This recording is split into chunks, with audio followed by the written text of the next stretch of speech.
여성교부 헌신 예배로 예배드리겠습니다. 묵도하시겠습니다. 번호님 죽었습니다. 없습니다.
사도신경하심으로 신앙 고백드리겠습니다.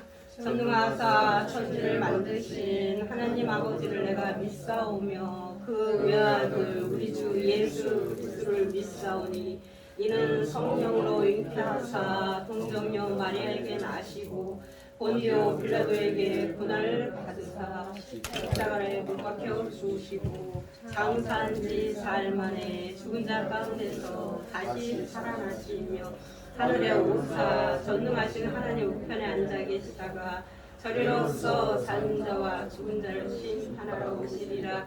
성령을 믿사오며 거룩한 공예와 성도가 서로 교통하는 것과 죄를 사하여 주시는 것과 몸이 다시 사는 것과 영원히 사는 것을 믿사옵나이다. 아멘. 찬송 320장이요. 320장 부르신 다음에 각부사님 부르세요. 320장이요.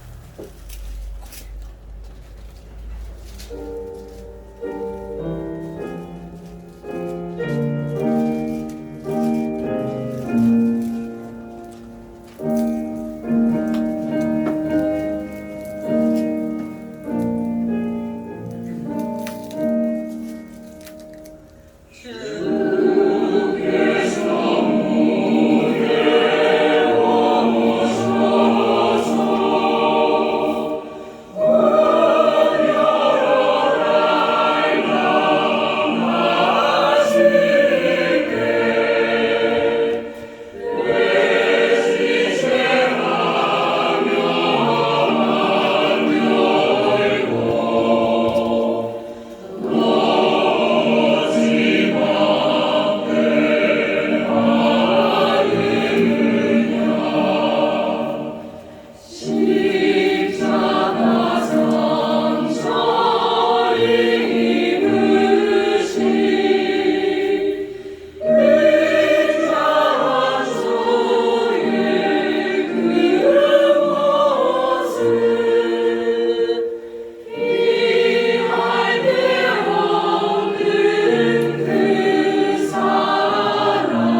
지난 한 주간도 주님 아래 품어주시고 오늘 이 시간 우리 여성교부 헌신 예배로 주님께 영광 돌리게 하시니 감사를 드립니다.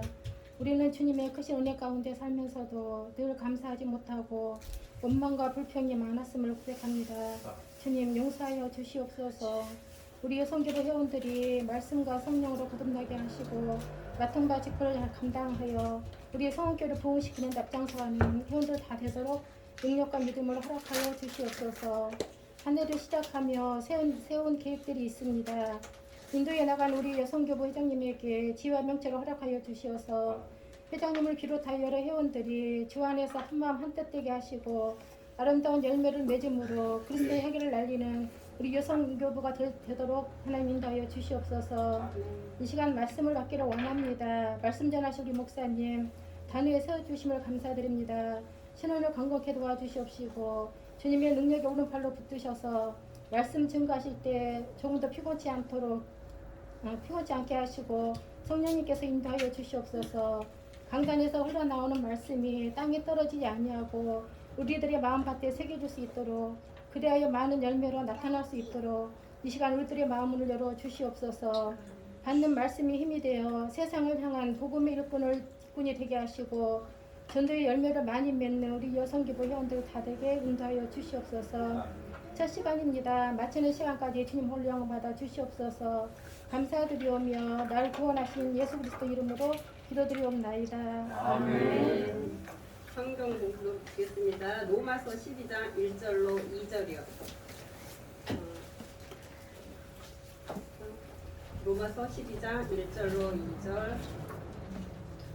그러므로 형제들아 내가 하나님의 모든 자비하심으로 너희를 권하노니 너희 몸을 하나님이 기뻐하시는 거룩한 상 제사로 드리라. 이는 너희의 드릴 영적 예배니라. 해줘. 2절도 제가요?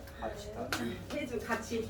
너희는 이 예배를 본받지 말고 오직 마음을 세례하고 절하를 받아 하나님의 선하시고 기뻐하시고 온전하신 뜻이 무엇인지 분별하도록 하라. 아멘. 일단 목사님 나오셔서 이벤트 하셨습니다. 특소? 네. 나오세요. 여러분. 앞으로 이렇게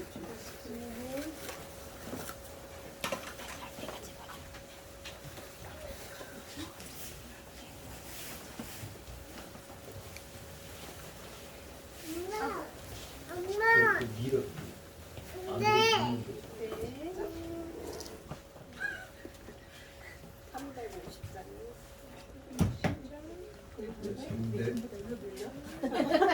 이쪽 앞으로 이렇게 정집사님들 이쪽으로 쭉 집사님이 좀 여기 앞으로 동선이 예쁘게 사모님이 여기 최 권사님 옆으로 쭉 와주세요.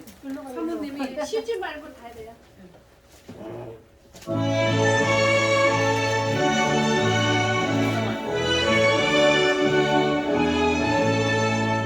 나의 죄를 정케 하사 주의 일꾼 삼으신 구세주의 넓은 사랑 항상 찬송합니다.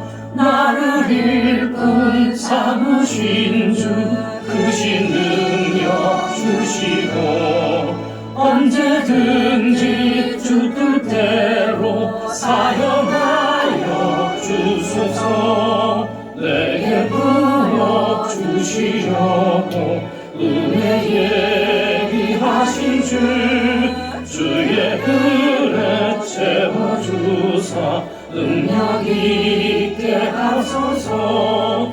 나를 일꾼 삼으신 주 크신 능력 주시고 언제든지 주 뜻대로 사용하여 주소서. 죄의 짐을 풀어주신 주의 능력 크도다. 나를 피로 사신 예수 내 맘속에 오소서. 나를 일꾼 삼으신 주 크신 능력 주시고 언제든지 주 뜻대로 사용하여 주소서. 주여 내게 성령으로 충만하게 채우사 생명수가 강물처럼 흐르게 하옵소서. 나를 일꾼 삼으신 주 크신 능력 주시고 언제든지 주 뜻대로 사용하여 주소서.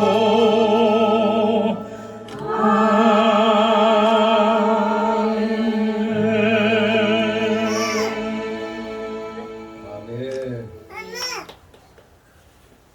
이거 눌러달랬지. 동영상이 아니라 이거 눌러달랬지. 사진을 찍어달래. 목사님 권능의 말씀으로 동영상도 찍어 사진도 찍어. 오늘 제목의 말씀은 헌신의 삶을 살자. 헌신의 삶을 살자라는 제목으로 우리 함께 다짐하는 이 시간 되기를 소망합니다. 우리 나이 드신 할머니들 가시지 말라고 그랬더니 이제 젊은 사람들에게서 퇴출됐나 왜? 다 가셨어. 아무튼 우리 뭘 해서 헌신 예배 드리는 게 아니라 올 한 해 온전히 중심을 하나님을 향하여 드리겠다는 그 각오를 하는 그러한 예배인 줄 알고 우리 이 시간 비록 적은 인원이지만 1인 2역, 1인 3역, 1인 4역을 감당하기로 결심하는 우리 귀한 여성교부원들 되시기를 소망합니다. 헌신의 삶을 살자. 이 로마서 이 자체는 사실 성경이 몇 권이라고요? 전체 66권이죠. 전체 66권을 삥 둘러서 원으로 만든다면 그 한가운데 중심에 놓이는 게 바로 성경입니다. 다이아 반지를 예를 들면 핵심인 다이아몬드에 해당되는 성경이 로마서가 되는 겁니다. 그렇기 때문에 우리는 로마서를 통해서 오늘 특별히 헌신의 이유와 왜 헌신해야 되는가, 그럼 어떻게 해야 되는가, 그 방법을, 이유와 방법을 잘 터득한다면 성경 전체에 걸친 그 헌신의 내용들을 이해할 수 있게 되는 것입니다. 진실로 말로는 다 헌신하겠다 하지만 실질적으로 헌신의 삶을 산다는 게 쉬운 것은 아닙니다. 오늘 이 교리적으로 바로 깨달아야 우리가 행동에 옮길 수가 있는 겁니다. 이 로마서 전체 16장 가운데서 1장에서 11장까지는 구원의 진리를 해설하고 있습니다. 그리고 이제 오늘 이 12장 여기서부터가 구원받은 삶에 대해서 우리에게 가르쳐주고 있습니다. 즉 구원받은 삶, 즉 우리의 행위 문제, 삶의 문제, 곧 윤리 문제를 우리에게 가르쳐주는 겁니다. 우리가 기독교인으로서 올바른 삶을 살면 그 자체가 바로 헌신의 삶이 되는 겁니다. 왜? 내가 거울이 돼가지고 다른 사람들을 또 비춰주고 다른 사람들이 하나님께로 나올 수 있도록 내 자신이 매개체가 되는 것입니다. 마태복음 7장 16절 17절에 이런 말씀이 있죠. 그의 열매로 그들을 알지니 가시나무에서 포도를 또는 엉겅퀴에서 무화과를 따겠느냐, 이렇게 말씀하고 있습니다. 열매, 그렇습니다. 우리의 이 삶의 열매가 하나님 앞에 합당한 삶을 살았는가, 이것이 인정이 되느냐 안 되느냐 바로 열매로 알 수가 있는 겁니다. 웨스트민스터 신앙고백서 1장 2항에 보면은 이 구약, 신약, 지금 여러분들이 갖고 있는 그 성경 66권의 모든 책들은 하나님의 감동으로 된 것으로 우리의 믿음과 생활의 법칙이라고 그랬어요. 믿음과 생활의 법칙이 바로 성경이라고 분명히 또 우리 장로교, 우리 개혁주의 교리의 그 지침서라고 할 수 있는 웨스트민스터 신앙고백서에서 분명히 1장 2항에서 우리의 믿음과 생활의 법칙이라고 성경을 가르치고 있는 겁니다. 성경 말씀대로 우리가 잘 알아야 제대로 된 믿음 생활을 할 수가 있는 겁니다. 이 성도의 이 윤리와 이 성경 말씀, 이 교리는 절대 분리될 수가 없는 겁니다. 성경 말씀이 가라사대 하면 그대로 따라가는 겁니다. 그대로 교리가 생활이고 생활이 바로 교리가 되는 겁니다. 그게 진정한 믿음의 자녀들의 삶입니다. 그래서 우리 구원받은 자들은 이 옛사람의 속성을 벗어버리고 거듭난 자답게 성경 말씀에 입각해서 우리는 헌신의 삶을 살아야 되는 겁니다. 자, 그래서 1장 2절에 걸쳐서 헌신의 이유와 헌신의 그 방법들을 우리에게 가르쳐주고 있습니다. 우리 1절 같이 있습니다. 여러분은 형제들아, 내가 하나님의 모든 자비하심으로 너희를 권하노니 너희 몸을 하나님이 기뻐하시는 거룩한 산제사로 드리라. 이는 너희들이 영적 예배니라. 아멘. 예, 헌신의 이유가 이제 여기 1절 말씀에 이제 기록되어 있는데, 형제들아, 형제들, 우리 구원받은 모든 믿음의 자녀들을 가리킵니다. 우리 기독교인들, 즉 신자들을 가리킵니다. 마태복음 12장 50절에 누구든지 하늘에 계신 내 아버지 뜻대로 하는 자가 내 형제여 자매여 모친이라고 그랬습니다. 성경 말씀대로 행하는 자, 하나님의 뜻은 바로 예수님 믿고 구원받는 겁니다. 헌신의 삶은 이렇게 구원받은 자들에게만 가능합니다. 구원받지 못한 사람들은 헌신이 뭔지도 모르는 겁니다. 온전한 올바른 헌신은 우리 구원받은 자, 즉 성령 받은 자들에 한해서만 가능한 것입니다. 일반인들, 불신자들, 구원받지 못한 이들에게서는 헌신보다 먼저 구원받는 게 필요하죠. 우리는 그들이 구원받은 후에 그들에게 헌신을 권면할 수가 있는 겁니다. 그렇기 때문에 우리 구원받은 자들은 이 말씀을 받아야 됩니다. 구원이 무엇입니까? 구원, 자신이 죄악됨을 깨닫고 회개하여 예수 그리스도를 구주로 믿어 그의 십자가의 속죄 공로로 죄 씻음 받는 것, 이게 구원인 것입니다. 로마서 3장 23절 24절에 모든 사람이 죄를 범하였으며 하나님의 영광에 이르지 못하더니 그리스도 예수 안에 있는 구속으로 말미암아 하나님의 은혜로 값없이 의롭다 하심을 얻은 자 되었느니라. 이렇게 말씀합니다. 또 로마서 10장 9절 10절에 네가 만일 네 입으로 예수를 주로 신하며 또 하나님께서 그를 죽은 자 가운데서 살리신 것을 네 마음에 믿으면 구원을 얻으리. 사람이 마음으로 믿어 의에 이르고 입으로 신하여 구원에 이르느니라고 분명히 로마서 10장 9절 10절에 말씀하고 있는 겁니다. 그러므로 형제들아, 내가 하나님의 모든 자비하심으로 너희를 권한다고 하는 겁니다. 너희들 다 구원받았으니까 이제 구원받은 자답게 살도록 내가 하나님의 자비하심으로 너희를 권고한다는 겁니다. 바로 너희를 권하노니, 이 말은 구원의 복음 진리와 그대로 직결이 되는 겁니다. 하나님의 모든 자비하심은 하나님의 풍성한 긍휼, 크신 사랑을 가리키는 것입니다. 에베소서 2장 4절 5절에 긍휼에 풍성하신 하나님이 우리를 사랑하신 그 큰 사랑을 인하여 허물러 죽은 우리를 그리스도와 함께 살리셨다고 했습니다. 바울 사도는 이러한 하나님의 긍휼에 근거하여 우리에게 바로 하나님께 대한 헌신을 오늘 부드럽게 너에게 권하노니, 이렇게 부드럽게 지금 권하고 있는 겁니다. 기독교 복음은 죄인이 하나님의 아들 구주 예수를 믿음으로 하나님의 크신 은혜로 죄에서 구원받고 의롭다 하심을 얻는다는 소식, 그것이 바로 복음인 것입니다. 그리스도의 헌신의 삶은 바로 이 하나님의 이 은혜와 긍휼에 근거하는 겁니다.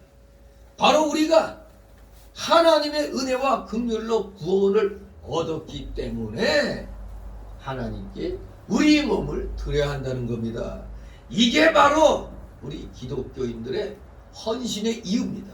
왜 헌신해? 내가 뭘, 하나님이 나한테 뭐 해준 거 별로 없는 것 같은데 왜 안 해줬어요? 최고의 기적을 베풀어 주셨잖아요. 우리를 어떻게 해주셨다? 지옥에서 건져 주셨잖아요. 천국 자녀 삼아 주셨잖아요. 하나님의 크신 은혜와 국률로 우리에게 구원을 선물로 줬잖아요. 그러니 헌신하지 않을 수 있겠느냐 이겁니다. 헌신의 이유는 바로 이겁니다. 구원해 주셨기 때문에. 자, 그러면 알겠습니다. 순종하겠습니다 하는데 뭐 어떻게 하는 거예요? 뭐 알아야 헌신하지. 아, 그냥 열심히 그냥 뭐 예배만 드리면 되는가? 열심히 전도만 하면 되는가? 열심히 헌금만 하면 되는가? 우리가 말씀에 대해서 똑바로 모르면은 마음에 감동이 있어도 이걸 어떻게 실천해야 될지 모르는 겁니다. 그것을 바로 이제 정확하게 가르쳐주고 있습니다. 헌신의 방법 첫 번째가 바로 뭐냐? 거룩한 산제사로 드려야 한다는 겁니다. 이게 헌신의 첫 번째 방법입니다. 거룩한 산제사로 드려라. 바로 1절 하반절에 너희 몸을 하나님이 기뻐하시는 거룩한 산제사로 드리라. 이는 너희들이 영적 예배니라고 말씀합니다. 너희 몸, 여러분의 몸을 먼저 하나님 앞에 딱 갖다 놔야 되는 겁니다. 바로 우리가 아무리 마음으로 무슨 큰 뜻을 품었어도 나 착한 일을 해야겠다 품었어도 뭐가 보여야 되죠. 이 마음의 숨은 뜻을 행동으로 나타내려니까 뭐가 필요해? 이 몸이 필요한 겁니다. 몸은 마음의 표현 수단입니다. 우리의 몸은 내가 생각한 것 이걸 표현하는 수단이 되는 겁니다. 마음으로 어떤 일을 생각하면 몸으로 그것을 행할 수가 있잖아요. 또한 몸은 사람의 모든 것을 다 포함하고 있습니다. 그것은 손과 발, 목소리, 그의 재능, 그의 시간, 그의 힘, 그의 생명을 포함하면서 심지어 그의 돈과 재물도 포함이 되는 것입니다. 이걸로 내가 내 마음의 표현을 할 수가 있는 겁니다. 만약에 우리의 몸이 없다면 앞에서 그 언급된 거 몸이 없는데 무슨 손과 발이 있고 목소리가 나오고 시간이 있고 힘이 있고 생명이 있어요. 몸이 없는데 무슨 돈과 재물이 뭐가 있어요. 아무것도 소용없는 겁니다. 몸이 없으면 앞에서 언급된 건 아무것도 없기 때문입니다. 우리의 몸은 그래서 여러분의 몸은 우리의 삶 전체와 관련이 되는 겁니다. 그저 그냥 나는 거룩하다고 말로만 해서 되는 게 아닙니다. 이걸 몸으로 표현해야 되는 겁니다. 거룩함을 몸으로 표현해야 돼요. 바로 나의 몸은 나의 삶 전체를 보여주고 있습니다. 바로 이러한 나의 몸으로 어떻게 하라? 거룩한 산제사로 드리라고 했습니다. 산제사라는 말은 구약시대의 제사와 대조되고 있죠. 구약시대는 짐승들 잡을 때 살아서 펄떡펄떡거리는 거 제단에 바칩니까? 아니죠. 일단은 죄 지은 자가 그걸 갖고 와서 자기가 죽이고 제사장에게 인계해 주는 겁니다. 내가 재물 갖고 와서 그 재물을 내가 죽이고 자기 죄를 그 짐승에게 전가시킨 다음에 죽여서 제사장에게 인계하는 겁니다. 그렇기 때문에 구약시대는 죽은 짐승을 죽여서 하나님께 제사 드려야 했습니다. 그러나 예수 그리스도께서 우리 죄인들을 위하여 단번에 죽으셨기 때문에 오늘날에는 짐승을 죽여 드리는 제사는 필요해요? 필요 없어요? 필요가 없죠. 예수님이 단 한 번으로 완성시키셨어요. 그러니 더 이상 제사는 필요가 없는 겁니다. 근데 어떤 정신 나간 목사는 뭐 교훈을 해준다고 해서 세상에 앞에서 진짜 양을 잡아. 미친 목사지요. 구약의 제사는 구약대로 끝난 거예요. 지금 우리는 예수 그리스도의 단번 속죄로 이런 짐승 제사는 필요 없는데 지금 우리 구약을 통해서 교훈을 받으면 되는 거예요. 아, 그랬구나. 그런데 앞에서 그냥 진짜 짐승 잡아갖고 길 말이 됩니까? 이게 아직 말씀을 깨닫지 못한 겁니다. 이제는 더 이상 짐승을 죽여드리는 제사는 필요가 없는 겁니다. 예수 그리스도께서 죄를 위하여 영원한 한 제사를 드리셨기 때문에 우리는 죄를 위하여 두 번 다시 제사 드릴 것이 없다고 히브리서 10장 12절 18절에 말씀하고 있습니다. 이름하여 교리적으로 단번 속죄, 단번 속죄입니다. 단 한 번의 속죄로 끝입니다. 그러면서 그 효과는 영원토록 가는 겁니다. 그러므로 우리에게 필요한 것은 우리 몸을 하나님께 산 제사로 드리는 것, 즉 이 말은 헌신하는 삶입니다. 이제는 하나님께 헌신하는 것뿐입니다. 그게 바로 산 제사로 드리는 겁니다. 하나님께 드려지는 삶은 하나님이 기뻐하시는 삶이 되어야 돼요. 그 오전에 말씀드린 대로 그 모든 악독, 모든 배율, 시기, 비방 이런 것들은 우리 기독교인에게 합당치 않은 거죠. 도리어 우리가 그런 악독과 괴열, 모든 온갖 종류의 악을 바라면 하나님이 기뻐하시겠어요? 진노하시죠. 물론 기뻐하는 자가 있죠. 마귀 새끼들이. 마귀 새끼들은 야 이제 내 쫄병이 됐구나 이렇게 기뻐하겠죠. 그러나 하나님은 절대로 아니죠. 기독교인으로서 구원받은 자로서의 삶이 아니잖아요. 모든 악한 종류의 그 죄악들은 우리 기독교인의 삶이 아닙니다. 하나님이 기뻐하시는 삶이 되어야 돼요. 모든 악도 배열, 시기, 비방 다 버리라고 했죠. 헌신은 우리 자신이 좋아하는 삶이나 다른 사람들이나 우리의 부모가 좋아하는 삶을 사는 게 아닙니다. 여러분이 좋아하는 것만 하는 게 아니에요. 내가 교회도 교인들 많은 데 가면은 꼭 보면 굳은 일 하는 사람은 굳은 일만 하고 그냥 망고 강산하는 거는 또 그냥 그것만 찾아갖고 그거 약삭 빠르게 하는 사람들이 있어요. 그런데 여러분은 어때요? 지금 여러분은 1인 2역, 1인 3역을 하죠. 1인 2역, 1인 3역 안 하려면 열심히 전도해서 옆에 앉혀가지고 일을 갖다가 또 나눠서 하면 됩니다. 아무튼 여러분들의 이 교회 생활은 사실 시간이 남아서 하는 게 아니죠. 돈이 많아갖고 쓸데없어갖고 교회에 내는 게 아니잖아요. 내가 좋아하는 삶이 아닙니다. 다른 사람, 우리 부모가 좋아하는 삶 사는 게 헌신 아닙니다. 우리의 구주와 주님은 바로 하나님이십니다. 그렇기 때문에 하나님이 기뻐하시는 삶을 사는 것, 이게 바로 헌신의 삶인 것입니다. 진실로 내가 거룩하니 너희도 거룩하라. 거룩한 삶, 즉 구별된 삶입니다. 예수 믿고 구원받았으니까 안 믿는 사람과는 구별된 삶을 살아야 되잖아요. 그 자체가 벌써 구분이 된 게 거룩한 삶이 되는 겁니다. 진실로 예수 그리스도의 구속과 그 의로 말미암아 여러분들에게는 이미 성령이 내주하고 계시는 겁니다. 이 마음으로 믿어 이 순간 이미 성령이 내주하시는 겁니다.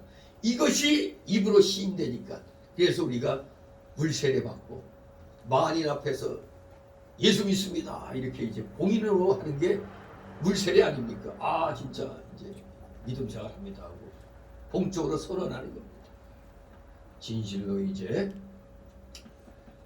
우리가 교리와 윤리가 함께 가는 그런 생활을 하는 것, 이것이 진정한 성령의 내주하심으로 말미암아 우리가 하나님이 기뻐하시는 삶을 살게 되는 그러한 헌신의 삶이 되는 겁니다. 헌신의 삶. 교리와 윤리가 하나님 말씀이 이 생활 윤리가 같이 가는 겁니다. 같이 합력해서 같이 가는 겁니다. 마태오 5장 48절에도 보면 하늘에 계신 너희 아버지의 온전하신 것 같이 너희도 온전하라고 그랬잖아요. 너희도 온전하는 게 하나님이 기뻐하시는 뜻이에요. 또 레위기 11장 45절 같이 내가 거룩하니 너희도 거룩할지니라. 이게 하나님의 뜻입니다. 이렇게 하는 게 하나님의 기뻐하시는 삶인 것입니다. 바로 거룩한 삶, 구별된 삶, 이게 헌신의 삶입니다. 하나님은 거룩하시고 그래서 우리에게 거룩한 삶을 원하시는 겁니다. 다시 한번 강조하지만 거룩한 삶은 구원받은 자와 이 세상과 구별된 삶입니다.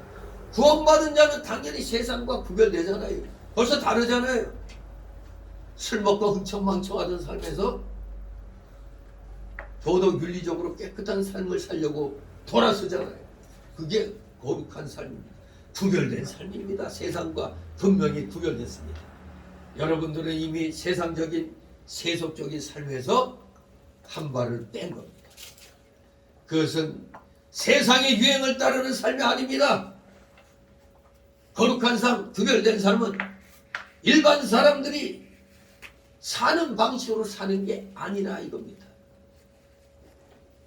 거룩한 삶은 좀 더 풀었으면은 죄 짓지 않는, 죄 없는 삶, 모든 죄를 미워하는 삶, 즉 거룩한 삶을 사는 것, 구별된 삶을 사는 게 바로 하나님이 기뻐하시는 그런 거룩한 구별된 삶이 되는 겁니다. 한 10여 년 전에 한국 갤럽 연구소에서 조사한 내용이 있어요. 물론 약 5%의 오차, 5% 이내의 오차가 있는 거지만 그때나 지금이나 어쩌면 지금은 더 나쁠지도 모르겠어요. 그 당시 갤럽이 기독교인에 대한 당신의 생각은 어떻습니까? 하고 세상 사람들에 대해서 물어봤더니 뭐라고 했을 것 같아요? 기독교인은 어떤 사람들 같습니까? 하니까 여러분들은 뭐라고 대답할래요? 기독교이니까 세상을 책임질 수 있는 사람이죠. 세상의 소금과 빛이죠. 하지만 세상 사람들은 달랐어요. 뭐라고 했느냐? 기독교인 어떻게 생각하세요? 답이 아주 명확합니다. 사기꾼 같아요. 61%가 우리 기독교인에 대해서 사기꾼 같다고 그렇게 생각한다는 거예요. 이건 진짜 충격이죠. 우리 기독교인은 죄 없는 삶, 모든 죄를 미워하는 삶을 살라고 그렇게 말씀을 통해서 배워왔는데 아니 세상 사람들에게 그렇게 많이 이렇게 봉사하고 그랬는데 아니 그것도 20-30%가 그러면 이해하겠는데 60% 이상이 사기꾼 같아요 하니까 충격이죠. 이거. 아마 지금은 스크루지 같아요 이렇게 나올지도 모르겠어요. 자기만 아는 사람들 같아요 이렇게 할 수도 있겠죠. 우리 바다의 염분 농도가 몇 프로예요? 바다의 염분 농도가 보통 한 3% 이내로 보는데 한마디로 아무리 짜도 대부분 5% 이내의 바닷물의 그 염분 농도가. 물론 특별한 곳이 있죠. 20%라고 하는 데가 어디? 사해바다죠. 사해바다. 그 사해바다는 어떤 특정한 박테리아 외에는 어떠한 생물도 살 수가 없죠. 그 사해바다에서는. 바로 이 소금이 있다는 건 뭐가 됩니까? 짜게 함으로 부패를 방지하는 거거든요. 대한민국 국회의원들도 30% 이상이 기독교인이라고 그러는데 아니 바다 농도가 염분 농도가 5%인데도 엄청 짜가지고 그건 소금 바닷물로 이렇게 해도 안 썩잖아요 이게. 그러면은 5% 염분 가지고도 바닷물에 그런 안 좋은 그런 세균들이 못 사는데 우리나라 국회의원들이 30% 이상이 국회의원이라는데 오전에 말씀드린 대로 하나같이 쓰레기들이라고 말할 수밖에 없잖아요. 국민들은 굶어 죽도 뭐하든 관계없어요. 지들만 배부르면 돼. 온갖 특권 다 누리고 있잖아요. 정말 우리 기독교인이 국회 30% 이상 된다면 왕소금 노릇해야 될 거 아니에요. 왕소금 노릇해서 국회에 악한 자들이 발을 못 디디도록 해야 될 거 아닙니까? 참 안타까운 일입니다. 정말로 너무나 우리 한국 기독교인들은 말로는 1000만 이렇게 떠드는데 아직은 다 어린이 단계 같은지도 몰라. 신앙 단계가 아직 장성한 데는 이르기가 아주 어려운 것 같아요. 하는 걸 보니까 자기 유익에 기독교를 이용하잖아요. 하나님을 이용하잖아요. 자기 주머니에 넣었다 뺐다 필요할 때만 써먹잖아요. 필요할 때만 표 받으려고 대형교회 돌아다니잖아요. 정말로 이러니 기독교인에 대한 생각은 사기꾼 같은데요. 이런 말이 나올 수밖에 없습니다. 정말로 우리 회개해야 됩니다. 옛날에 지금은 좀 많이 없어진 것 같아. 차 뒤에다가 물고기표 달고 다니는 차 요새 거의 못 봤죠. 제 눈에도 전에는 물고기표 이거 달고 다니는 차가 많았거든요. 근데 최근에는 물고기표 달고 있는 차들이 별로 없어요. 그 말은 뭡니까? 나 기독교인입니다. 이거 아닙니까? 나 기독교인. 저는 일부러 이 교회 이거 뭐 서원교회 이거 빼고 싶어도 그나마 이걸 달고 내가 그냥 여기 놔야 뭐 할 땐 승기를 갖다 좀 가라앉히잖아요. 이거 없으면 쫙 넣어서 이럴 수가 있단 말이에요. 그냥 이 싸가지 없는 놈 하면서 그냥 그냥 그것 때문에 또 나한테 욕을 해도 이런 하다가도 참지 그렇게 되는 거예요. 그냥 어떤 분은 일부러 성경책을 그렇게 보이게 다닌대요. 그러면 그거 보고 참는다고 그래요. 아무튼 우리가 소금 노릇을 제대로 못해가지고 세상에서 하나님 영광을 가리는 일이 너무 많이 있는 것 같습니다.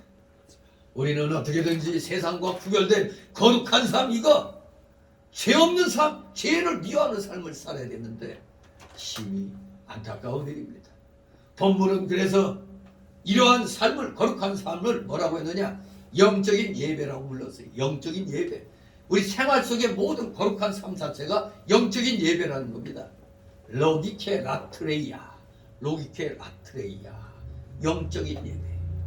영적이라는 원어는 합당하다는 뜻입니다. 합당한 예배다 이거예요. 우리가 죄 없는 삶, 그 죄를 미워하는 삶이 합당한 예배라는 겁니다. 그게 생활 속에서의 예배라 이겁니다.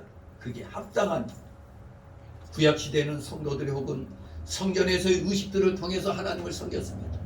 그러나 오늘날엔 하나님께서는 우리에게 그 어떤 형식을 요구하지 않으시고 생활 자체를 요구하시는 겁니다. 신약시대는 생활 자체, 물론 여기에서 주일날 교회에서 구별된 그러한 예배를 갖다 구분해 놓으셨지만 예배를 드렸다고 그걸로 끝나는 게 아니잖아요. 예배에서 받은 그 감동과 교훈을 그대로 생활 전체에서 실천하는 게 영적인 예배, 즉 합당한 예배라는 것입니다. 찬송과 기도와 설교 중심은 그냥 기본적인 거죠. 기본적인 거. 예배에서 이건 기본적인 형식이죠. 그 외에는 하나님께서 그 어떤 뭐 그런 구약시대 같이 뭘 요구하지는 않습니다. 지금은 우리에게 생활 자체에서 죄를 미워하고 죄 없는 삶을 살도록 우리에게 요구하시는 겁니다. 그래서 단지 교회에서의 공적인 예배만 예배가 아니고 또한 그보다 훨씬 더 중요하게 우리 성도들의 헌신된 삶이 곧 하나님을 섬기는 예배가 되는 겁니다. 여기 딱 하고 예배당 벗어났다고 마음대로 하는 게 아니라 밖에서도 믿는 자로서의 구별된 모습이 보여야 되는 거예요. 헌신의 삶은 바로 하나님을 섬기는 예배입니다. 우리 성도들이 하나님께 드릴 영적이며 합당한 예배가 바로 헌신의 삶입니다. 이러한 헌신의 삶을 우리가 일상생활 속에서 살아가야 하는 것입니다. 이렇게 첫 번째 헌신의 방법으로서 거룩한 산제사로 드려야 한다고 배웠습니다. 그럼 두 번째 방법은 뭐냐? 이 세대를 본받지 말라는 겁니다. 이 세대를 본받지 말라. 그렇습니다. 우리가 하나님께 먼저 헌신하려면은 이 세상을 본받으면 안 됩니다. 왜? 세상은 죄악되고 음란하잖아요. 그런데 세상 문화가 교회에 침투해가지고 교회 문화가 다 전멸돼 버려요. 도리어 교회 문화는 세상에 먹혀버렸잖아요. 지금 세상의 온갖 유행이 교회에 들어와가지고 교회를 갖다 세속화시켰잖아요. 지금 음악부터 다 세속화시켰어요. 세상의 죄악되고 음란한 문화가 교회에 침투해 들어왔습니다. 그러니 마귀가 얼마나 좋아할 거예요. 세상은 이미 마귀의 지배 아래 있죠. 하나님이 허락하신 범위 내에서 마귀의 지배 아래 놓여 있습니다. 그러므로 이 세상은 하나님의 크게 보면 이제 하나님의 진노 아래 놓여 있는 겁니다. 마귀에게 휘둘리는 자들에 대해서 하나님의 진노가 임할 수밖에 없습니다. 우리는 이전에 이렇게 세상에 속하여 살았었습니다. 에베소서 2장 2절 3절에 그때 너희가 그 가운데서 행하여 이 세상 풍속을 좇고 공중의 권세 잡은 자를 따라서 곧 지금 불순종의 아들들 가운데서 역사하는 양이라. 전에는 우리도 다 그 가운데서 우리 육체의 욕심을 따라 지내며 육체와 마음이 원하는 것을 하여 다른 이들과 같이 본질상 진노의 자녀였더니 우리 구원받기 전에는 다 똑같았습니다. 다 마귀의 지배 아래 놓여서 하나님의 진노 아래 놓여 있었던 겁니다. 그야말로 본질상 진노의 자녀였던 겁니다. 그러므로 세상을 본받지 말라는 것은 첫째 세상의 죄악과 음란을 떠나라는 말입니다. 세상의 죄악과 음란을 떠나라. 흔히 물질계의 타락은 어디에서부터 온다고요? 영계의 타락에서 오는 겁니다. 기독교계가 타락했기 때문에 물질계가 지금 타락해 있는 겁니다. 세상을 본받으면 안 됩니다. 두 번째로 경건하고 성결하고 단정한 자가 되라는 말입니다. 세상을 본받지 말라는 것은 첫째는 세상의 죄악과 음란을 떠나라. 두 번째는 경건하고 성결하고 단정한 자가 되라는 것입니다. 세 번째는 세상의 유행에 민감하지 말아야 한다는 겁니다. 그런데 오늘날 교회 어떻습니까? 세상의 유행에 엄청 민감하잖아요. 아이고 목사님은 맨날 고이 타고나게 말이야. 찬송가만 하고. 아니 다른 교회들처럼 유행가 복음서 CCM 왜 이거 안 하느냐. 지금 새 찬송가는 진짜 내용 보면 화가 나요.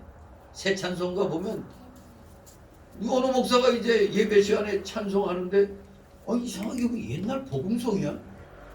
알고 봤더니 그게 새 찬송가에 들어가 있는 거예요. 뭔가 이 경건한 거룩한 분위기에 안 맞아요. 복음성이란 게 전도 집회에서나 쓰는 거잖아요. 이게 전도 집회나 간증 집회에서 쓰는 건데 거룩하신 하나님께 예배 드릴 때 그거 뭔가 좀 안 맞더라고요. 바로 목회자들부터가 찬송가하고 복음성도 구분을 못하는 거예요. 저 예배의 대상이 누구냐 이걸 구분 못해요. 하나님인지 회중인지 구분을 못하고 있는 겁니다. 그러니 아무거나 그냥 여기에 나와 있으니까 그냥 부르는 겁니다. 참 기가 막힙니다. 세상의 유행에 민감하지 말아야 되는데 청년들이 뭐 떡 하면 뭐 특송한다고 나와가지고 오빠는 강남 스타일 이걸 또 해가지고 오빠는 교회 스타일 해. 그걸로 또 춤추고 그냥 노래하고. 참네 기가 막히죠. 세상의 유행에 얼마나 민감한지 몰라요. 그렇게 해야 청년들이 온대요. 저는 그런 달란트가 없었던 달란트라기보단 그 세상과 야합하는 거니까 그래서는 안 되죠. 아무튼 세상의 유행에 목사들이 너무 민감해가지고 젊은 애들이 우리 교회도 이거 해야 됩니다 하면 그것도 안 하고. 이게 도대체 교회는 어린이부터 노인네들까지 총 집합소입니다. 무슨 따로 청년만 따로 노인만 그런 게 어디 있어요? 그냥 다 같이 어울려서 예배 드리는 겁니다. 그게 증거가 부산의 청공의 배경임 목사님 같은 경우 보면은 배경임 목사님은 이 양반 설교는 진짜 내 그때 설교문 보고 깜짝 놀랐어요. 이렇게 어려운 한자가 많아. 그런데도 그 총회장의 그 설교가 그대로 그냥 지교회로 내려가요. 심지어 주일학교에도 그대로 내려가요. 이거 어떻게 알아?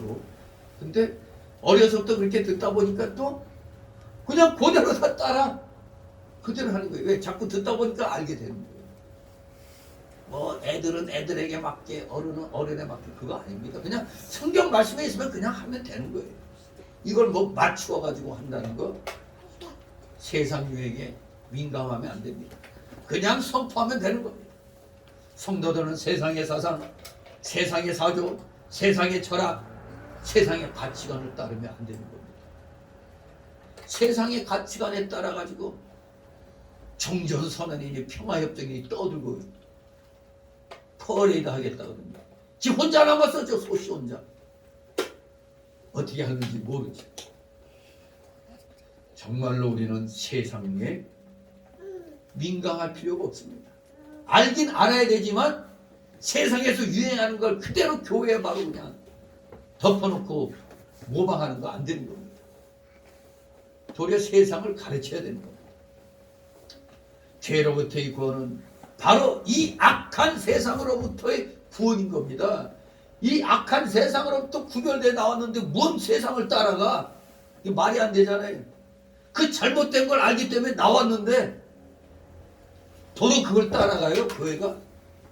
그게 올바른 교회가 될 수가 없는 겁니다. 사도행전 2장 40절에 분명히 말씀하고 있습니다.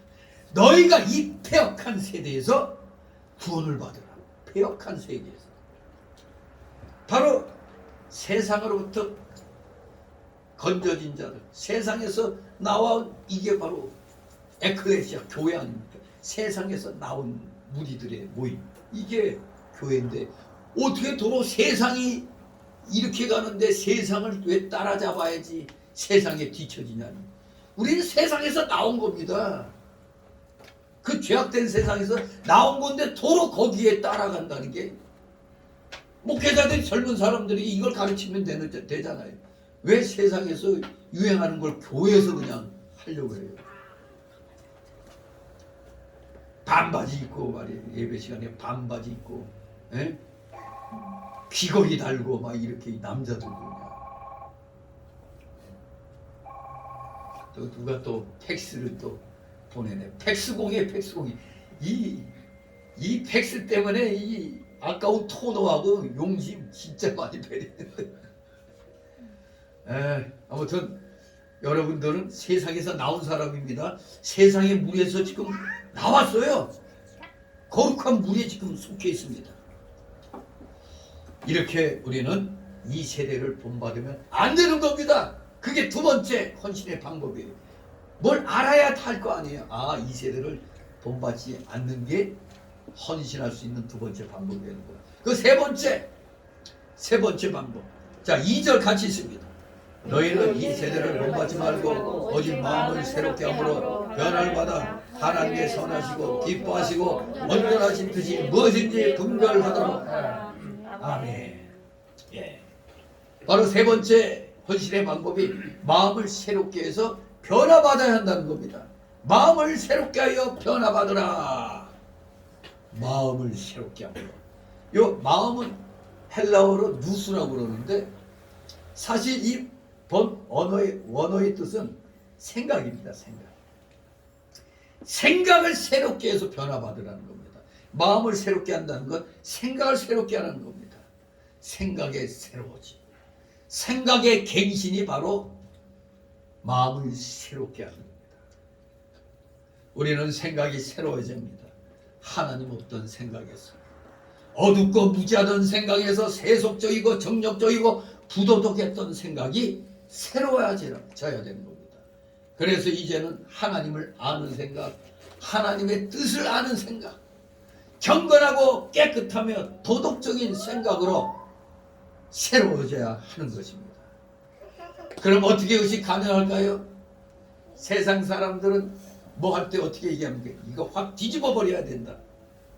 세상을 향해서 뒤집어 버려야 된다 할 때는 이게 뭐예요? 혁명이죠. 혁명. 예. 혁명도 좋은 혁명이 있고 악한 혁명이 있죠. 예. 정말로 세상에서 아마 인류 역사에서 가장 처절한 혁명이라면 레닌의 혁명인 것입니다.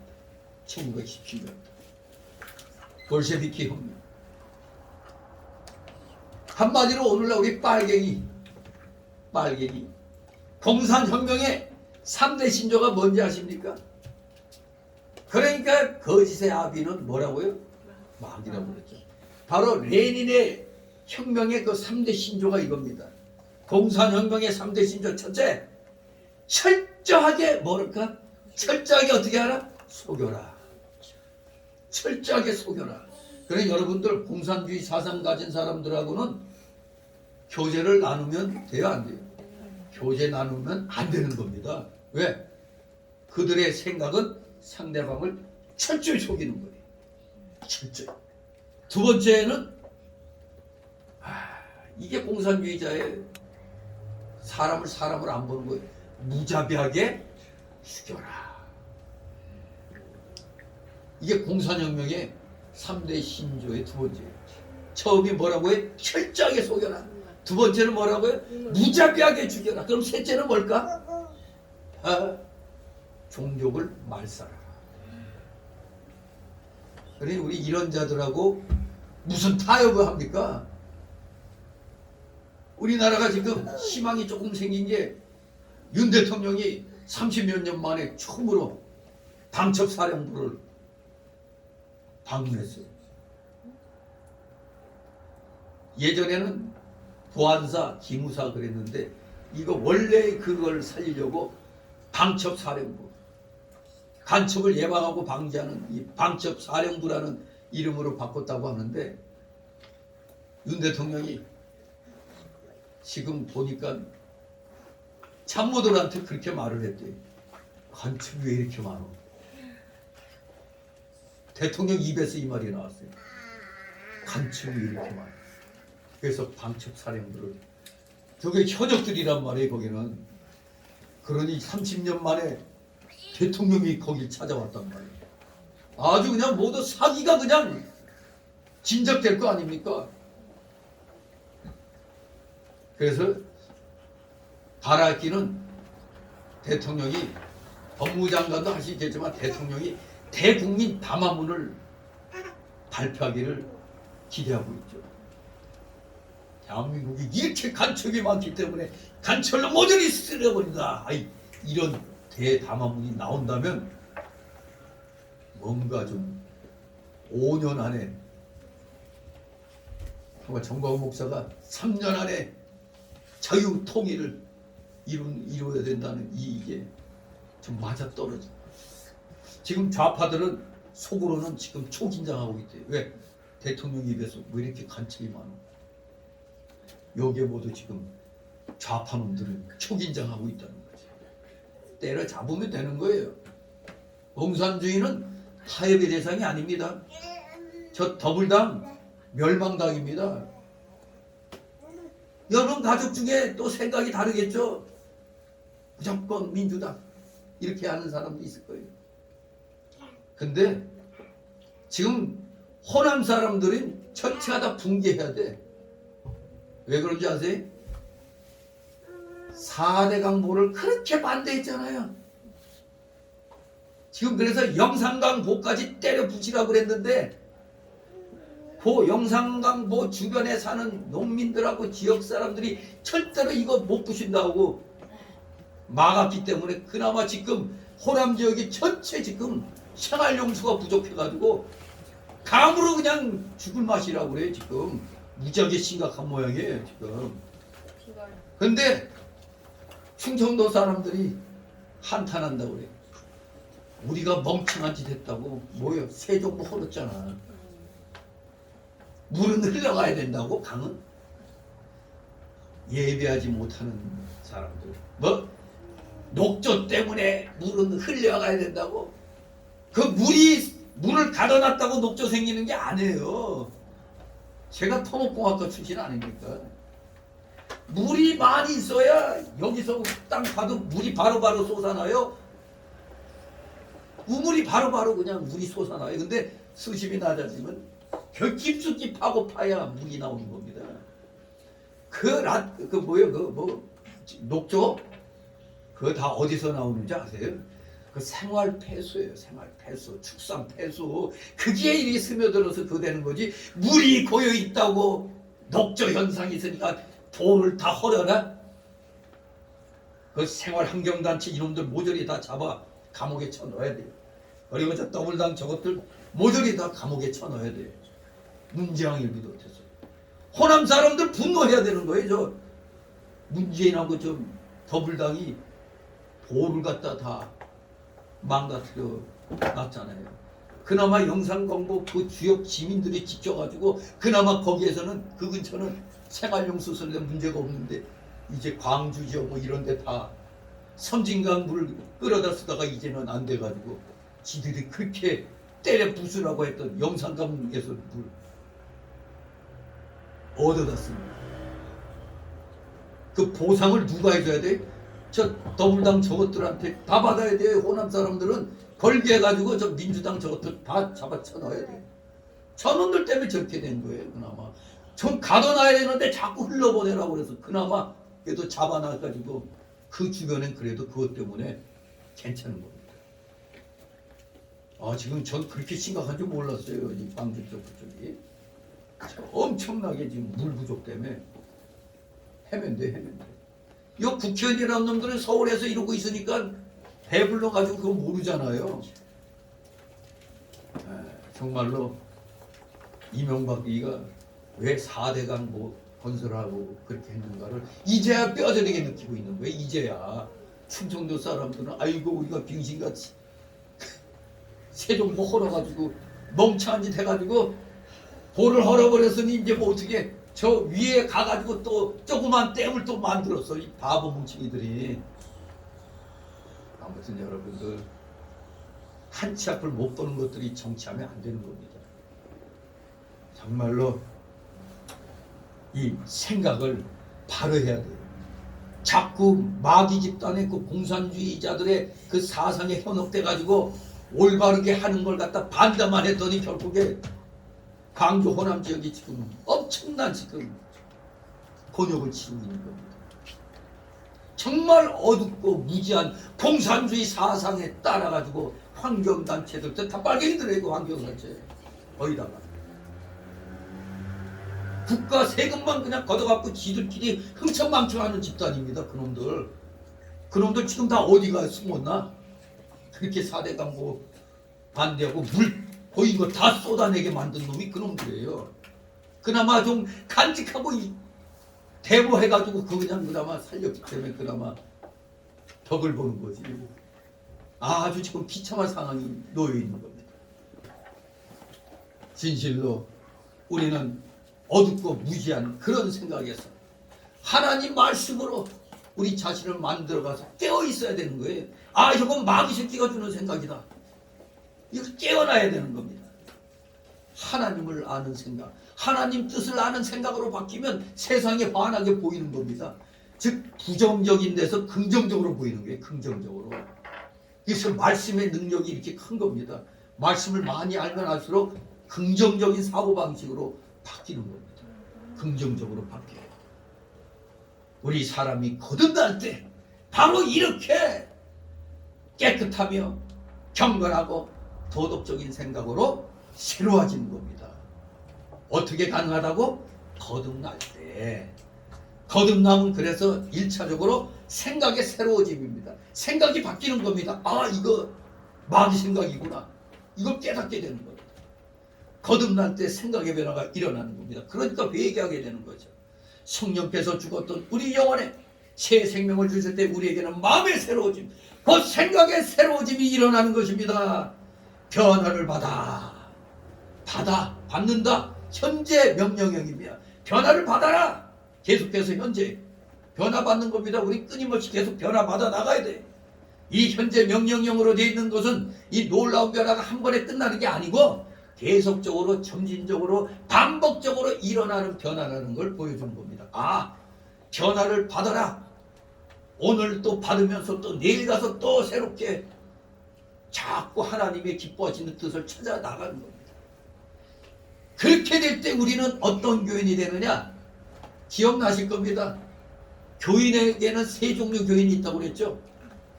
첫 번째는 입만 나불나불대는 무슨 교인? 아래턱뼈교인.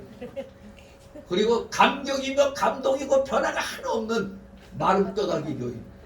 그리고 듬직하니 말씀대로 실행해 나가는 등뼈교인이 있다고 그랬죠. 바로 왜 우리가 헌신 예배 드립니까? 등뼈교인이 되려고 그래요. 등뼈교인. 등뼈교인이 돼야 적은 수의 교회라도 든든히 서 나가는 겁니다. 그저 예배당만 크고 교인만 많은데 하나같이 마름 떡떡 교인이니 아래 턱뼈 교인만 있어봐요. 나중에 또 갈라져 나가게 되는 겁니다. 진실로 여러분들은 등뼈 교인이 되어야 되겠습니다. 계속해서 변화를 받는 겁니다. 새롭게. 하나님 말씀이 이렇게 살라고 그랬지.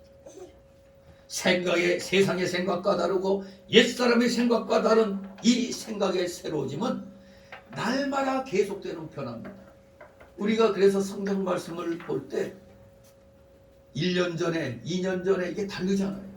오늘 또 보니까 또 다른 겁니다. 정말로 지금 눈을 딱 뜨고 보니까 대한민국이 암으로 덮여 있어. 아직까지 이게 보여야 되는 겁니다. 이러면 안 되겠다.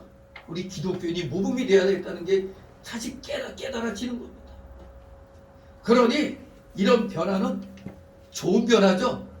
우리 인격이 악화되는 게 아니라 좀 더 하나님이 기뻐하시는 걸 찾아가는 변화. 이게 이름하여 뭐? 두 글자로 성화. 성화입니다. 성화. 하나님의 기뻐하시는 뜻을 찾아서 날마다 변화되어 전진해 나가는 겁니다. 생각의 변화는 바로 우리 성도들의 영적 성장의 과정이 되는 겁니다. 진실로 초대교회 제자들 또 예루살렘 교회는 모이는 교회로서의 모범을 보였습니다. 말세가 될수록 어떻게 하라고요? 모이게 힘쓰라고 했습니다. 모이게 힘쓰는 교회가 되어야 됩니다. 모이지 않는 교회는 무의미합니다. 우리 코로나 팬데믹 때 봤잖아요. 모이지 않고 유튜브나 이런 걸로 그냥 줌으로 그냥 이렇게 하니까 감동이 있어 뭐가 있어 이거 그냥 아무것도 아니잖아요. 관람객이 되잖아요. 관람객. 직접 나와서 내 몸과 시간과 물질을 드리는 게 진정한 예배인 것입니다.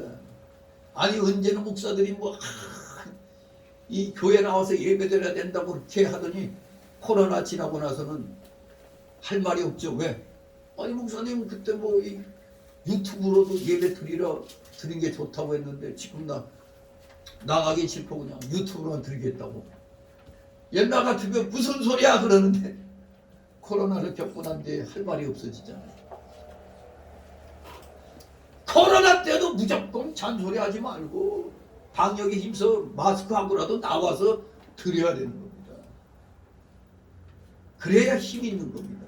모이는 교회에서. 그래서 가장 핍박을 받은 사랑제일교회는 정가훈 목사 교회는 날로 사람이 많아져요. 그런데 목사들이 나쁜 놈들이 많아요. 시기질투. 아까 오전에 모든 악한 생각 버리라고 그랬는데 정가훈 목사 교회에다 뭐라고 그러는지 아세요? 이 주민들로부터 500억을 탈취했다고 그랬어요. 80몇 억밖에 안 되는 교회를 갖다 이 500억을 받아 처먹었다고 이렇게. 근데 정말 날도둑 놈들입니다. 지금 신문에 거기 개발지역 조합장하고 임원들이 다 사랑제일교회에 이만큼 사과 광고를 냈어요. 이만큼 그냥 신문 아래 이거 몇백만 원 광고가 되나 이 정도 되면은 거기에다가 1,000억이 넘는 그 교회의 가치가 거기에서 1,000억 이상이 되는데 그걸 박원순이 그놈이 80몇 억으로 딱 해가지고 돈 달라지도 않았는데 그냥 교회 통장으로 84억을 넣어버렸대요. 그러면서 교회 비워달라고 그랬어요. 미쳤냐? 1,000억 이상의 가치가 있는데 84억이라니.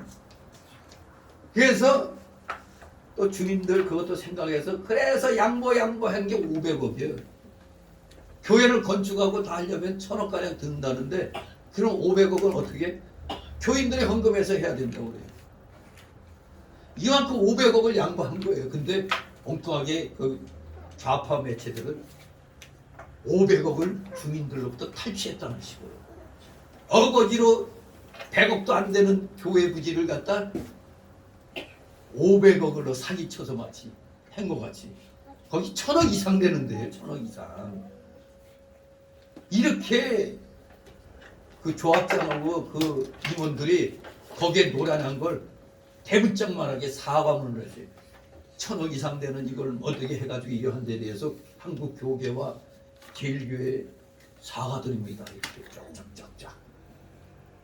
근데 이거는 모르고 무조건 정광 목사 시기질투해서 욕합니다. 목사들이 500억 받았다며. 참 알고 비판을 하든가 해야 되는데 참 이래요. 그 교회가 악과 싸웠더니 교인들이 무대기로 그냥 코로나 그걸로 그냥 확진시켜가지고 가둬놓고 막 그랬잖아요. 그랬는데 지금 교인들이 있을 자리가 없단 말이에요. 그냥 차고 넘치는 거예요. 그랬더니 그 500억도 받은 걸 가지고 또 모험을 하니까 앞에 그 건물주가 있었다는데 상당히 비싼 60몇 평의 5층짜리 건물인가 뭐 있다는데 그 교회 지으려면 일단은 그거 비워두고 나와야 되잖아. 그래가지고 일단 임시 반편으로 그거 쓰려고 했는데 그 교회 나오는 사람이 그 건물 주인이었어. 건물주가 그냥 싸게 해가지고 사랑제일교회 팔았더니 이제 또 그걸 트집 잡아갖고 또 융단 폭격을 하는 거예요. 또 성북구청장인가 이놈이 이놈 때문에 정광 목사가 감옥 갔었잖아요. 잠시 검사가 그걸 뭐라고 그러나 뭐 며칠 풀어줘가지고 갔는데 성북구청장이 마치 행방이 묘연하다 이래가지고 긴급 체포같이 돼가지고 감옥에 또 들어온 거예요. 이재명이 앞에 와가지고 500억 알박기 하니 또 앞에다가 또 건물 알박기 하고 있다고 이런 식으로. 그러니까 정광 목사 열받아가지고 그래? 필요 없어 그러면 500억 다 가져가 우리 안 나가 이렇게 지금 하겠다고 그냥 화를 내더라고요. 아니 그 주민들 생각해서 이렇게 해서 500억이 더 손해나는데도 주민들 생각해서 이렇게 했는데 이제 그 앞에 건물 예배당 지을 때까지 거기에서 좀 하려고 했는데 그것까지도 알받겠다고 또 거짓 소문 내니까 아주 오늘 내일 아마 고소한다고 그러는데 아무튼 이러한 일이 지금 일어나고 있어요.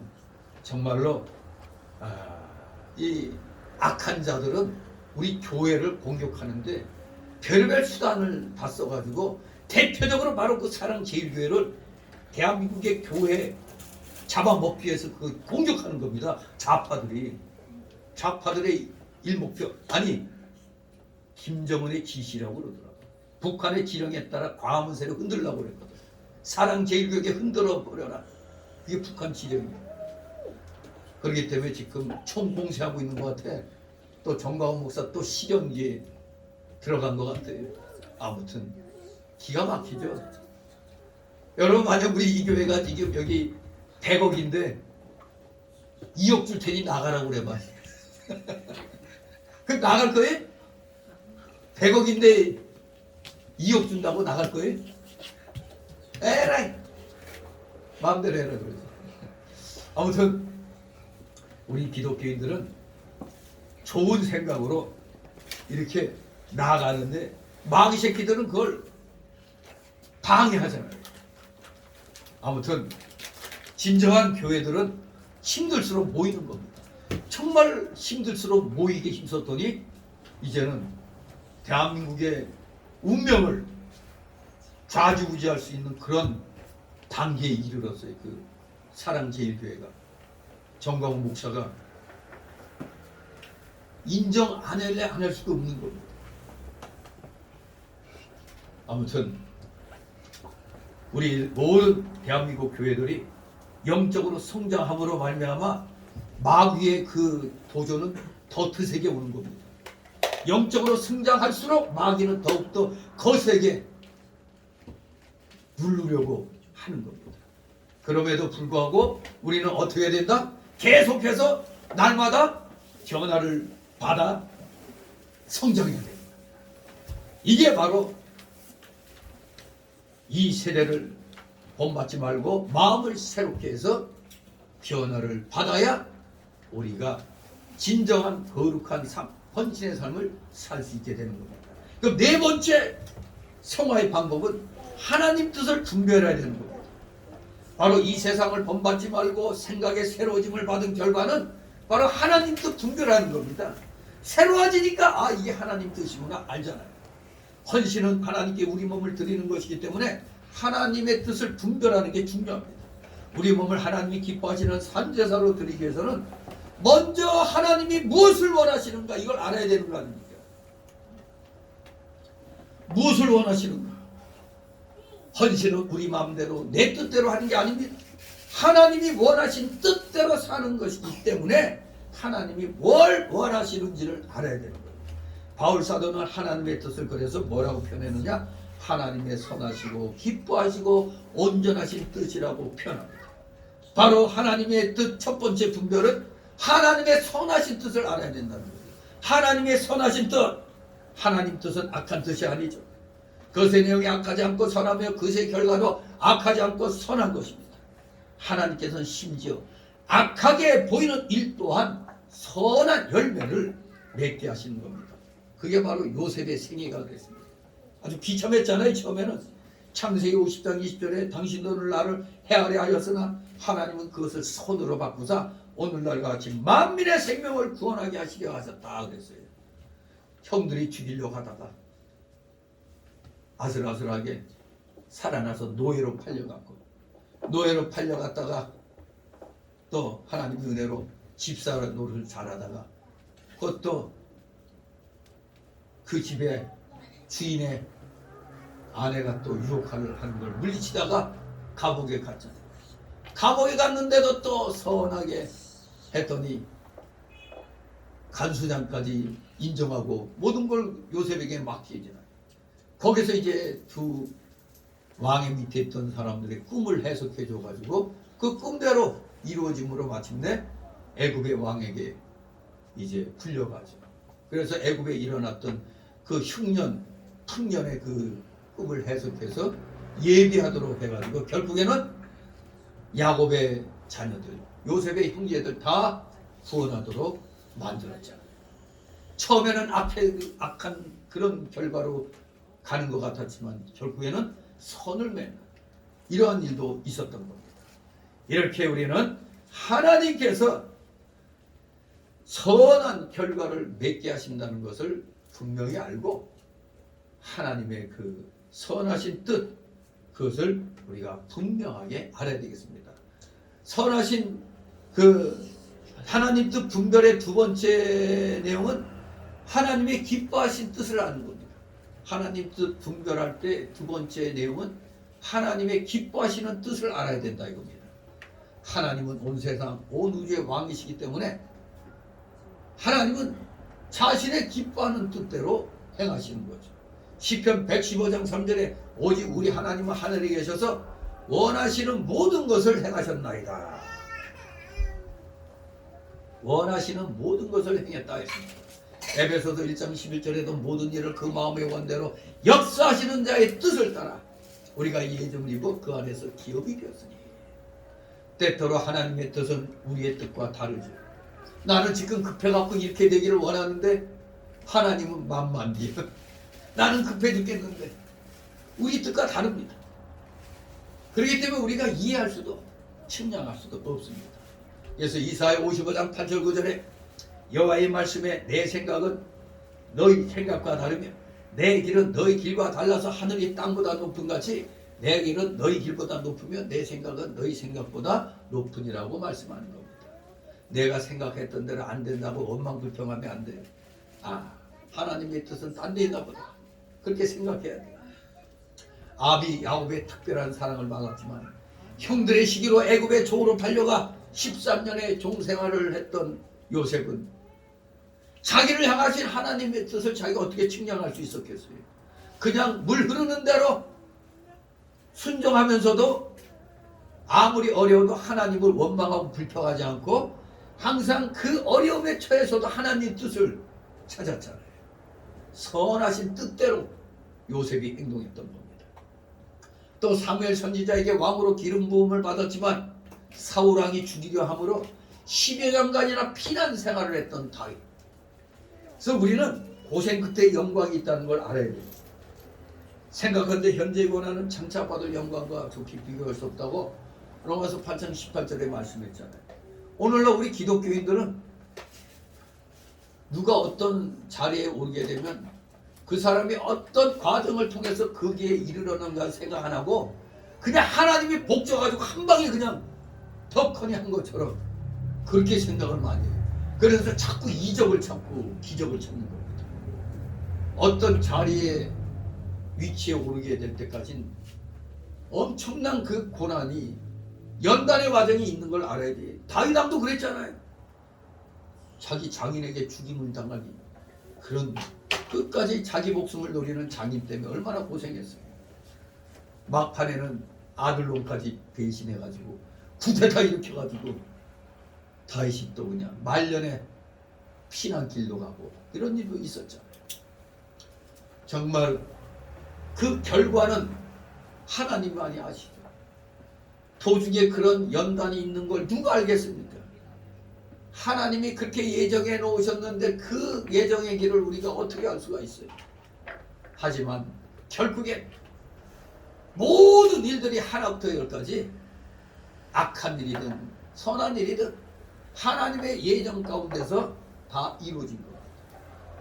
악한 일 속에서 고민하다가 결코 하나님의 번거로 선한 결과를 맺는 그런 것이 하나님의 기쁘신 뜻 가운데서 마침내 이루어졌던 것입니다. 이렇게 하나님의 기뻐하시는 뜻을 또 우리가 분별할 줄 알아야 됩니다. 그럼 하나님의 뜻을 분별하는 그 세 번째가 바로 기뻐하시는 뜻을 이렇게 알아야 된다고 했는데, 이제 세 번째로 하나님의 온전하신 뜻을 아는 것이 하나님의 뜻을 분별하는 거 되겠습니까? 분별의 세 번째, 하나님의 온전하신 뜻을 아는 것이다. 우리가 하나님의 뜻을 알려면 그의 온전하신 뜻을 알아야 됩니다. 결코 하나님 뜻의 일부분으로 우리가 만족해서는 안 됩니다. 사도행전 20장 27절에 이는 내가 꺼리지 않고 하나님의 뜻을 다 너에게 전하였습니다. 그렇습니다. 하나님의 온전하신 뜻은 우리의 온전함을 위한 것이라고 디모데후서 3장 17절에 말씀합니다. 하나님의 사람으로 온전한 자가 되도록 모든 선한 일을 행하기에 온전한 자가 되도록 이 성경 말씀이 기록됐다고 말씀하는 겁니다. 한마디로 성경 말씀은 우리를 온전한 사람이 되게 하는 겁니다. 온전한 사람. 우리 모두 하나님의 이 온전하신 뜻에 순종해야 되겠습니다. 그렇습니다. 하나님의 뜻은 성경에 이렇게 밝히 그리고 충족하게 기록되어 있습니다. 오늘날 우리는 기도와 성령의 도우심으로 성경에 기록된 하나님의 뜻을 분별할 수가 있습니다. 그러므로 우리 성도들의 삶에 있어서 성경 읽기와 기도와 성경 연구는 필수적입니다. 우리는 하나님의 뜻을 알기 위해서 신구약 66권의 말씀에 정통하고 그 말씀으로 충만해야 합니다. 성경은 우리의 신앙과 행위에 정확무한 유일한 규칙입니다. 그래서 디모데후서 3장 16, 17절에 모든 성경은 하나님의 감동으로 된 것으로 교훈과 책망과 바르게 함과 의로 교육하게 유익하니 이는 하나님의 사람으로 온전케 하며 모든 선한 일을 행하게 온전케 하려 함이니라. 이렇게 말씀합니다. 온전한 사람이 되어야 됩니다. 시편 119장 105절에 주의 말씀은 내 발의 등이요 내 길의 빛입니다. 헌신. 우리가 왜 헌신 예배를 드립니까? 하나님을 기쁘시게 드리려고, 하나님의 선하신 뜻에 맞춰 드리려고 하는 겁니다. 진실로 하나님께 복종하기 위해서입니다. 하나님 뜻에 복종하기 위해서 헌신하는 겁니다. 물론 여기에는 자기 부정이 전제되어야 되죠. 자기 부정이 먼저 전제되어야 됩니다. 주님을 따르는 것은 자기를 부정하고 주님께 절대 복종하는 삶을 사는 것입니다. 그래서 예수님께서는 누가복음 9장 23절에 아무든지 나를 따라오려거든 자기를 부인하고 날마다 제 십자가를 지고 나를 좇을 것입니다. 우리가 주일날 이렇게 세상에 다 양보하고 하나님 앞에 나오는 것 자체도 자기 부정의 한 면이 되는 것입니다. 주님께 대한 복종은 주님께서 세우신 진실한 교회 지도자들에 대한 복종을 또한 포함합니다. 그래서 이브리서 13장 17절에 너희를 인도하는 자들에게 순종하고 복종하라. 저희는 너희 영혼을 위하여 경성하기를 자기가 회개할 자인 것 같이 하느니라. 저희로 하여금 즐거움으로 이것을 하게 하고 근심으로 하게 말라. 그렇지 않으면 너희에게 유익이 없습니다. 여러분도 유익을 얻으려면 목회자가 하나님 말씀을 잘 전달하도록 분위기를 만들어줘야 되는 겁니다. 그냥 뭐 하라고 해도 안 하고 그냥 내 마음대로 하면서 예배 시간에 참여해 주는 것만도 고마운 줄 알아라 이러면은 이거 진짜 황당한 겁니다. 그러면 목회자가 기쁘겠어요? 근심하게 되죠. 근심하게 하지 말라고 그랬잖아요. 그렇지 않으면 너에게 유익이 없다고 그랬어요. 목회자가 성령 충만하고 말씀을 바로 가르쳐야지. 그냥 시간만 때우자. 대강 하고 마칠 수도 있잖아요. 20분만 하고 끝나면 여러분 신났다 하겠네. 우리가 20-30분까지 어떻게 하나님 말씀 이 양식을 제대로 먹겠습니까? 서양 사람들은 식사할 때 대화를 많이 나누기 때문에 식사 시간이 길다고 그러죠. 근데 우리 한국 사람은 요 앞에 있는 맛있는 반찬 말하다 보면 다 날라가니까 말하지 말고 먹으라고 그랬죠. 그냥 말하지 말고. 우리 한국 사람들은 식사 시간에 말하지 말라고 그랬죠. 왜냐면 우리는 하나에 딱딱딱 놓고 먹지 따로따로 떼어서 안 먹으니까 말 잡고 했다가 맛있는 반찬 하나도 못 먹어. 근데 딱 이렇게 분배하면 주거니 받거니 하고 이렇게 얘기 나눌 수가 있는 겁니다. 즐겁게 우리는 신앙생활을 해야 되겠습니다. 여러분도 즐겁고 목회자도 기쁘고 즐거워. 이것이 서로 간에 유익이 되는 겁니다. 베드로전서 5장 5절에 보면 젊은 자들아 이와 같이 장로들에게 순복하고 다 서로 겸손으로 허리를 동이라. 하나님이 교만한 자를 대적하시되 겸손한 자에게는 은혜를 주신다고 했습니다. 겸손하면 은혜를 받게 됩니다. 불순종은 교만에서 나오고 순종은 겸손에서 나옵니다. 겸손해야 순종하게 됩니다. 순종 잘하는 분들은 겸손이 이게 깔려 있는 겁니다. 겸손으로 무장됐기 때문에 순종하게 돼 있는 겁니다. 자존심 상하는 게 아닙니다. 하나님 앞에 겸손입니다. 하나님 앞에. 그래서 사무엘상 15장 20절에 순종이 뭐보다 낫다? 제사보다 낫다고 그랬습니다. 헌신의 삶. 바로 이것이 곧 순종의 삶입니다. 참된 헌신자는 성경 말씀에 절대 복종하고 성경 말씀대로 교훈하는 교훈에 절대 복종하는 겁니다. 조금 더 추가해 본다면 말세 성도의 자세로서 더욱 힘써 너희 믿음의 덕의 지식을, 지식의 절제를, 절제의 인내를, 인내의 경건을, 경건의 형제 우애를, 형제 우애의 사랑을 공급하라고 베드로후서 1장 5절 7절에 말씀합니다. 이 말씀과 같은 우리 성교부의 헌신의 자세가 더욱더 성경적으로 확립되어서 성도로서의 참된 헌신의 삶, 즉 등뼈 교인으로서 교회를 떠받들고 사명을 떠받들고 흔들리지 않는 믿음에 굳게 선 그런 교인으로서의 성교부원으로서의 참된 헌신의 삶을 사시기를 주님의 이름으로 축원합니다. 기도합니다.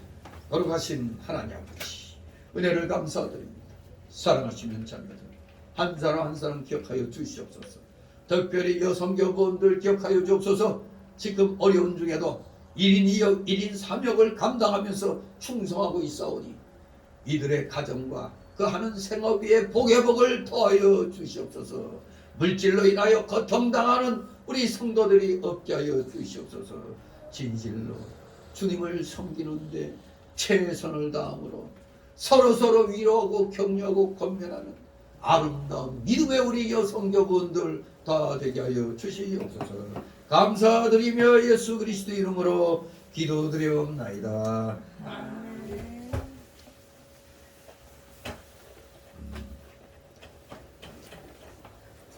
총 342장 하시겠습니다. 342장.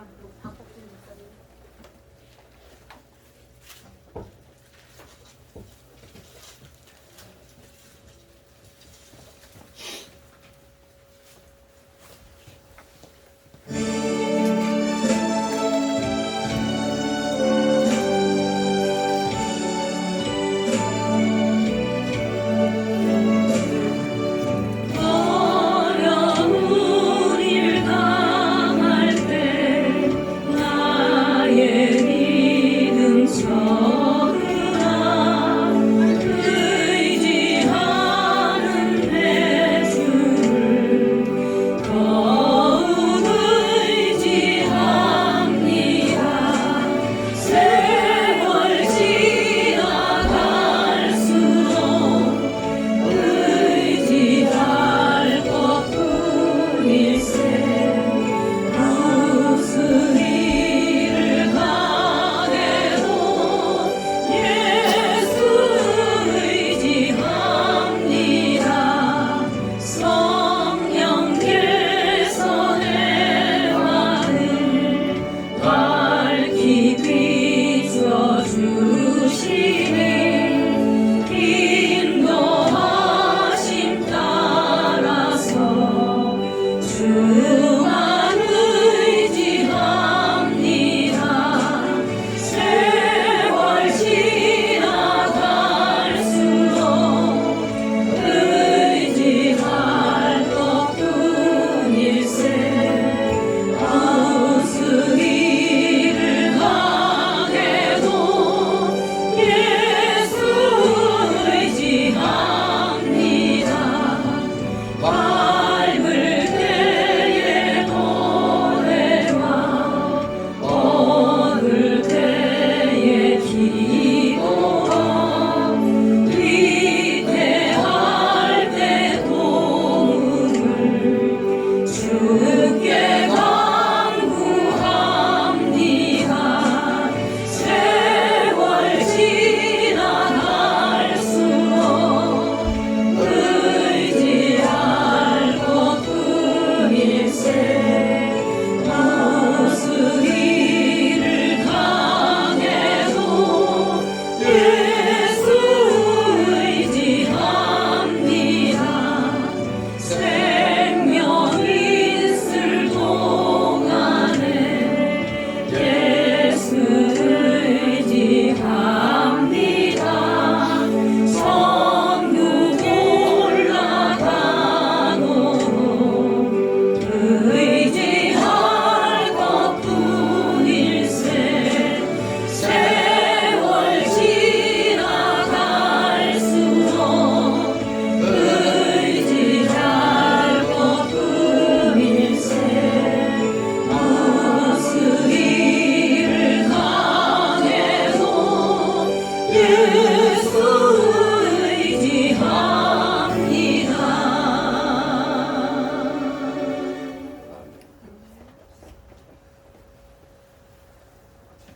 잠시 예물에 대하여 도움 기도드립니다.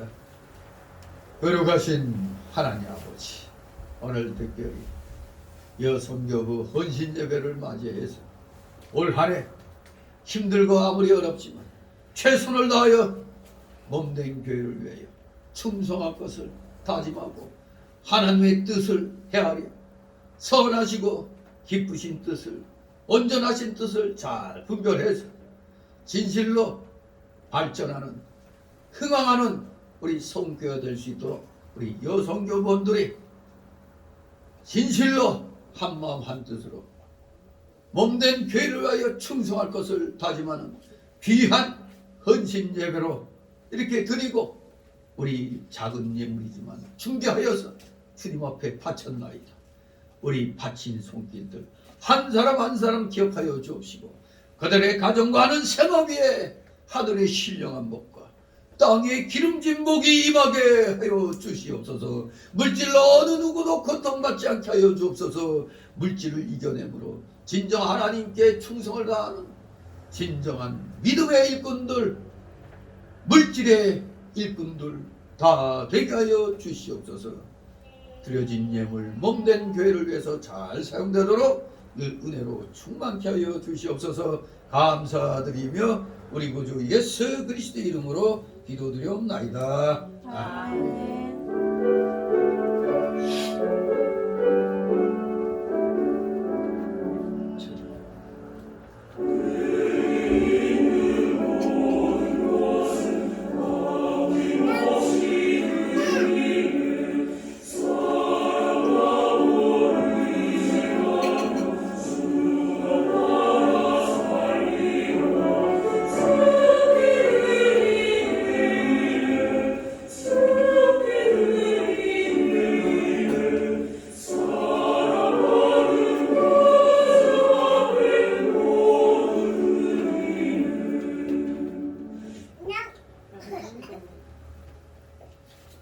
주기도문 하겠습니다. 하늘에 주신 우리 아버지여 이름이 거룩히 여김을 받으시오며 나라의 임하옵시며 뜻이 하늘에서 이룬 것 같이 땅에서도 이루어지이다. 오늘날 우리에게 일용할 양식을 주옵시고 우리가 우리에게 빚진 자를 사는 것 같이 우리 죄를 사여 주옵시고 우리를 시험에 들게 하지 마옵시고 다만 악에서 구하옵소서. 내게 나라와 권세와 영광이 아버지께 영원히 있사옵나이다. 아멘.